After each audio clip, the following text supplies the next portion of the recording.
అంతర్జాతీయ యోగా దినోత్సవ వేడుకలకు ఆతిథ్య నగరం విశాఖపట్నం సంసిద్ధమవుతోంది. ఇప్పటికే విస్తృతమైన ఏర్పాట్లను చేస్తున్నారు. ప్రస్తుతం నేను ఆంధ్ర యూనివర్సిటీ ఇంజనీరింగ్ కాలేజ్ మైదానంలో ఉన్నాను. ఇక్కడ ప్రత్యేకమైన ఏర్పాట్లను చేస్తున్నారు. ప్రధానమంత్రి ముఖ్య అతిథిగా హాజరవుతున్నారు. ముఖ్యమంత్రితో పాటు రాష్ట్ర ప్రముఖులందరూ కూడా ఈ వేడుకల్లో పాల్గొబోతున్నారు. ప్రస్తుతం ఇది ప్రధాన వేదిక. ఈ ప్రధాన వేదిక నుంచే ప్రధానమంత్రితో పాటు ఇతర డిగ్నిటరీస్ అంతా కూడా యోగా దినోత్సవ వేడుకల్లో పాల్గొబోతున్నారు. యోగాసనాలు వేస్తారు. ఇందుకోసం ప్రత్యేకమైన ఏర్పాట్లను ఏయూ ప్రాంగణంలో చేస్తున్నారు.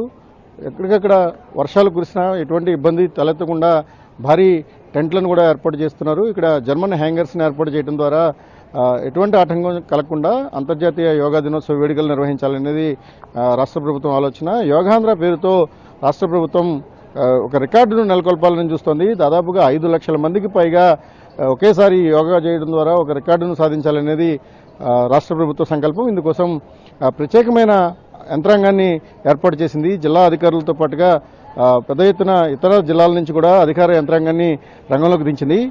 విశాఖ నుంచి భీమిలిపట్నం వరకు ఉన్న దాదాపుగా 32 కిలోమీటర్ల దూరంలో ఈ యోగా వేడుకలు జరగబోతున్నాయి. ఇందుకోసం పర్యాటక ప్రాంతాలన్నింటినీ కూడా ఎంపిక చేసి అక్కడ కేటాయింపులు చేస్తారు.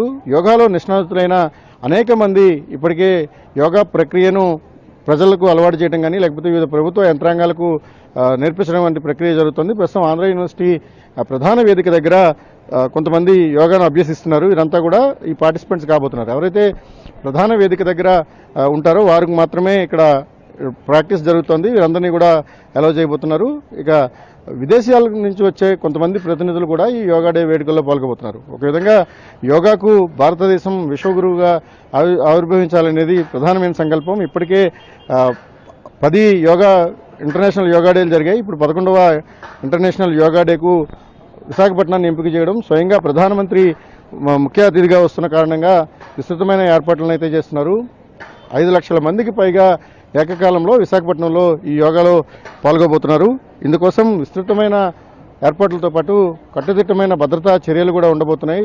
10,000 మంది పోలీసులు భద్రతా పర్యవేక్షణలో ఉంటే మరో 10,000 మంది ఈ యోగా డే వేడుకలను విజయవంతం చేయడానికి సంసిద్ధమవుతున్నారు. పూర్తి స్థాయిలో ఆంధ్ర యూనివర్సిటీ ప్రధాన వేదిక నుంచి మిగిలిన అన్ని ప్రాంగణాలని కూడా సంసిద్ధం చేస్తున్న పరిస్థితి కనిపిస్తోంది. వీటిలో ఆంధ్ర యూనివర్సిటీ ఇంజనీరింగ్ కాలేజ్ ప్రధాన వేదిక రెండు వైపులా కూడా ప్రధానమంత్రి ఉండే మెయిన్ డయాస్తో పాటుగా మిగిలిన 2 డయాస్ని కూడా సంసిద్ధం చేస్తున్నారు. ఇక ఆర్కే బీచ్ నుంచి భీమినిపట్నం వరకు ఉండే ప్రముఖ పర్యాటక కేంద్రాలన్నింటిలో కూడా ఈ యోగా డే జరగబోతోంది. ఇప్పటికే ఉత్తరాంధ్రకు సంబంధించి ప్రధానంగా ఉమ్మడి విశాఖ జిల్లా ఉత్తరాంధ్రకు సంబంధించిన అధికార యంత్రాంగం అంతా కూడా ఈ వేడుకల నిర్వహణలో నిమగ్నమైంది. కృష్ణబాబు సీనియర్ ఐఏఎస్ అధికారి ఆయన్ను నోడల్ అధికారిగా నియమించి ప్రక్రియ మొత్తం యోగా డే విజయవంతం చేసే బాధ్యతను ఆయన పైన రాష్ట్ర ప్రభుత్వం పెట్టింది. సీనియర్ ఐఏఎస్ అధికారులంతా కూడా ఇప్పటికే దీనిపైన సమీక్షలు చేస్తున్నారు. ఎటువంటి అత్యంత అద్భుతంగా ఈ యోగా డే వేడుకలు నిర్వహించాలి. ఒకటి ప్రధానమంత్రి 3వసారి అంటే ఎన్డీఏ ప్రభుత్వం అధికారంలోకి వచ్చిన తర్వాత 3వసారి రాష్ట్రానికి వస్తున్నారు.